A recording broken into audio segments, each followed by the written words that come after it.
Hey everybody, my name is Tyler. I'm with Solar Pool Supply. Today we're going to be shooting a video on how to install their SwimJoy industrial grade panel.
You're going to need either 1.5 inch or 2 inch PVC pipe, schedule 40.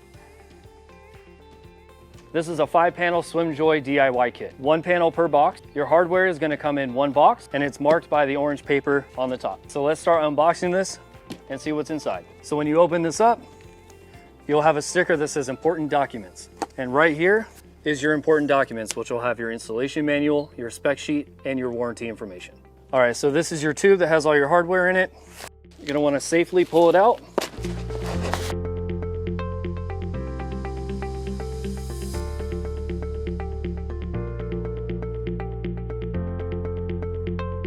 All right, now that we got everything from our tube with all of our hardware, for this installation, we have 5 panels. So for this DIY kit, we're gonna have 5 of the panel kits, which have your upper and lower header brackets on them, along with 2 panel clamp assemblies. You're also gonna have a vacuum relief valve, and you're also gonna have 1 row kit. So now we're ready to install the panels. So you need to take them out of the box. So they come pre-rolled. And before installation, they need to be flat. The best way to get them flat is to have an open space on your property. You can use your driveway, or if you have a large backyard, it takes about 30 to 45 minutes or so in the direct sun, and they'll flatten out perfect. That way you can install them on your roof. When removing the straps from the panel, make sure that you use scissors or snips instead of a utility knife. You could damage the panel using a knife. Now in every SwimJoy panel kit, you're gonna have 2 upper and 2 lower header brackets for the panel itself. And you're also gonna have 2 panel clamp assemblies. 1 for the top connection, the second one is for the bottom. Now that you have the panels up on the roof and they're all flat and nice, the next step is you're going to attach the panels together. With the SwimJoy panels, you're going to use a panel clamp assembly, which consists of an O-ring, a top and bottom clip, and a lock. So the O-ring goes on the inside part of the connection. Make sure it's good and tight in there. You're going to line it up with the next panel, connect them together. You're going to take the bottom part, which has this flat end on the bottom, go right underneath. You want to make sure it's lined up straight.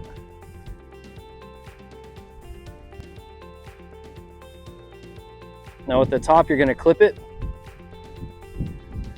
Start it with your hands a little bit to make sure it's a good connection on this back side. Then use your channel locks or your pliers. You're going to pinch them together. Then slide your lock into place.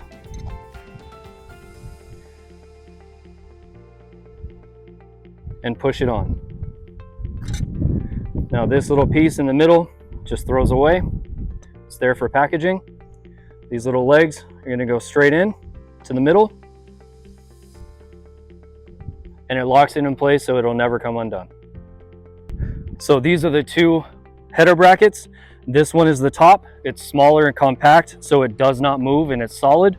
This is for the bottom. The reason why, this gets attached to the panel, and then with the panel expansion and contraction with the heat and the cold, it allows the panel to slide up and down freely. The way to put the header brackets on is very simple.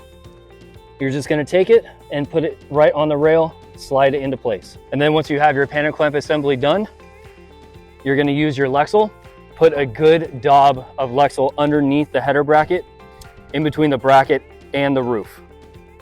That way the hole is 100% sealed. You take your 2-inch lag screw for the top header bracket. The bottom header bracket, you can use 1.5 inches for a composition shingle roof. Just drive it straight into place. And that's it. All right, so if you have a roof obstruction in the way of the panel, one good thing about the SwimJoy panels, all the tubes are individualized. So you're able to essentially spaghetti the individual riser tubes around the obstruction. For example, this is a 2-inch vent pipe from a bathroom. You just spaghetti them, slide it right down into place. Now you want to make sure that enough of these are free and loose. That way there's no tightness going on around the riser tubes. Another note, if you have an obstruction that's going to be within a foot from this header to this pipe, then what you'll need is called a row spacer kit. That way you can have the panels essentially here and here on either side. That way this does not get in the way of the panel.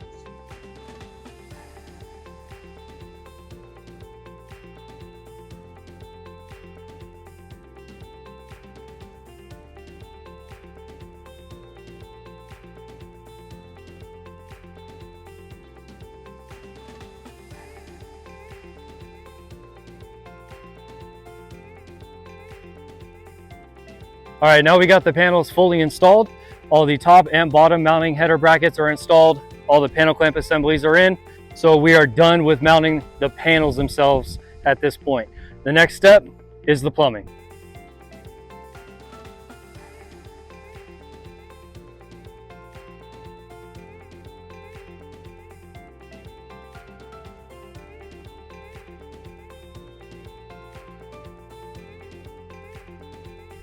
We're doing the return right here. So the return elbow with 1.5 inches, I'm using a street 90 to go straight into the CPVC pipe connector. Pipe connector you can use with either 1.5 inches or 2-inch Schedule 40 PVC. All right, so I'm putting a pipe strap on our 1.5 inch pipe. Notice this is black because I'm going to be painting this white pipe black to match the color of the panels. It's a very low profile pipe connector.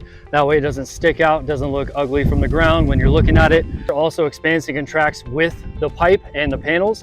So that way it's a lot more secure.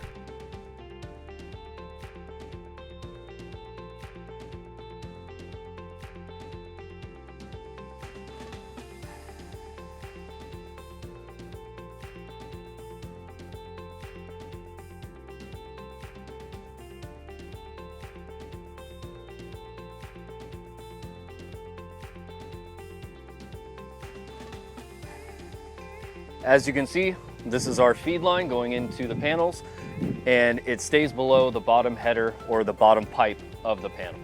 And our return line is at the top opposite corner. So as long as your feed line is below the bottom header, it will always gravity drain. All right, so now that we're done on the roof, now we're coming down to the pool equipment. So the next step is to connect our pool equipment to our feed and return lines. This is done with just a couple valves, and this is an option with our DIY kit. It's called the manual temperature control kit. I'm going to give you a quick overview of the pool equipment. That way you know exactly what pipe is what. So on the front of the pump is your suction side. So the suction side is taking the water from your pool or your spa, goes into the front of your pump, comes out the top of the pump, goes directly into your filter. From the filter, it's going to come out, and for this job, there's a T-fitting right here. So this pipe with this valve is for a water feature, so we're not going to be discussing this. Our main focus is going to be on this pipe right here. So after here, it goes from the filter to your external gas heater. If you do not have an external gas heater, not a problem. So this is the pipe that goes from your filter, goes back down into your pool. And that is exactly where we're going to tie our solar into. So this right here is called a system check valve. So a system check valve prevents back flushing. Most pool equipments already have one, but if you don't have one already, we do have them available on our website. All right, so now for the fun part, we're gonna cut into our pool equipment. But first, you wanna make sure that the pump is off, number one. Number two, you wanna make sure that your valves are turned. That way you isolate the water from your pool equipment to your pool. All right, so now that we've turned our valves to isolate the pool equipment from the pool, and we've turned the pump off, now it's time to get cutting. Don't be alarmed if there's a little bit of water once you start cutting into the pipes. That's completely okay. So you're going to want to cut after your system check valve. If you don't have a system check valve, that's okay. You can cut right after the filter, install a system check valve, and then you can install the three-way for the solar. We recommend using a Sawzall or a reciprocating saw for all the cutting at the pool equipment, or if you don't have one, that's okay. You can just use a regular handsaw. So now that we've cut into our pool equipment, now it's time to install the three-way valve.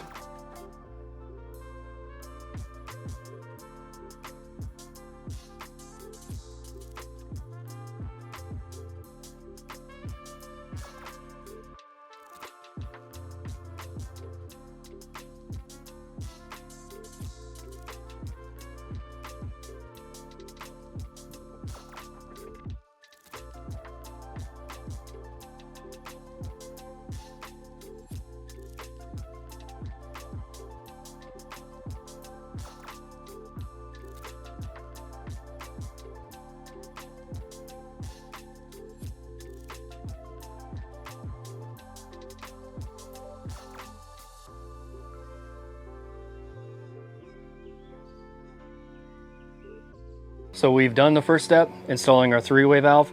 Now for the second step, we're going to be installing our two-way valve for the feed line and our vacuum relief valve.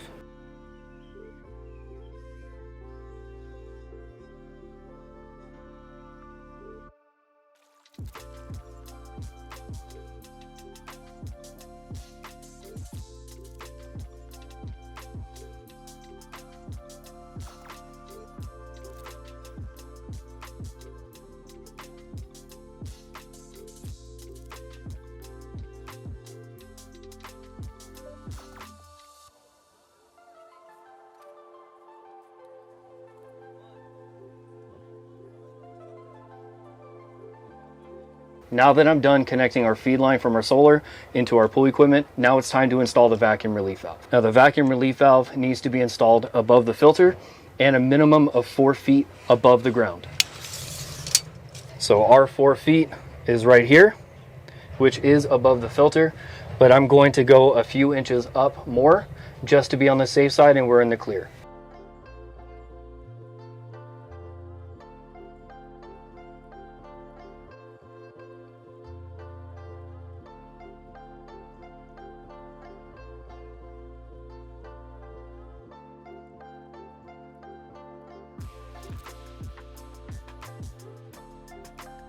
All right, so when you're installing your vacuum relief valve onto your attachment set, I highly recommend using a pipe thread sealant or pipe dope on the threads of the vacuum relief valve. That way there's no leaks.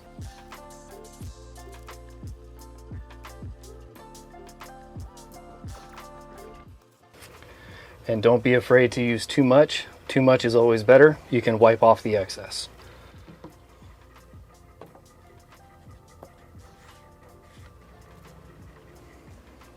So the next step for attaching our return line from our solar back into our pool equipment is to utilize this side of the T. This side of the three-way valve is going to connect with our return line from solar, and it's also going to connect right back into your external heater or your line going directly back into your pool. Now we're ready to connect our return side of the three-way to either back through your external heater or directly back down into your pool.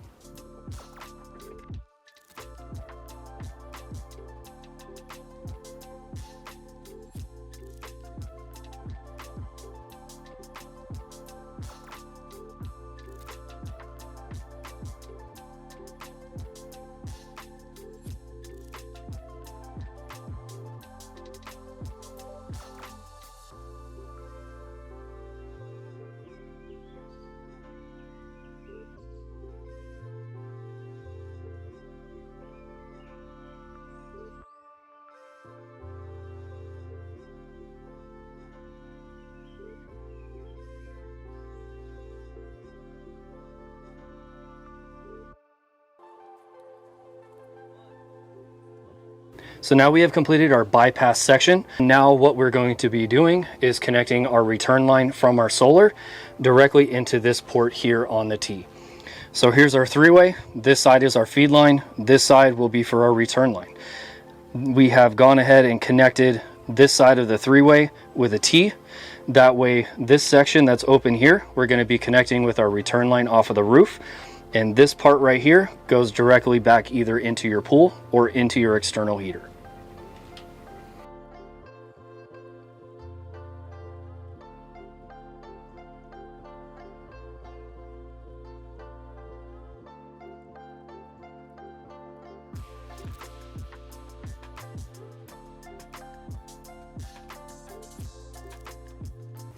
So now I have our return line connected from our T over to the side of the wall, right next to where our feed line and our vacuum relief valve is.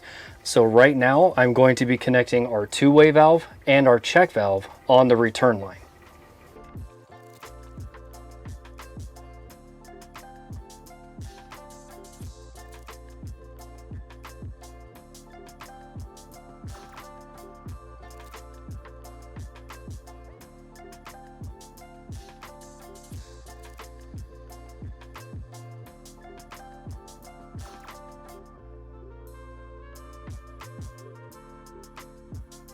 So we're getting a baseline temperature of what the pool actually is without the solar. So our baseline is at 70 degrees right now.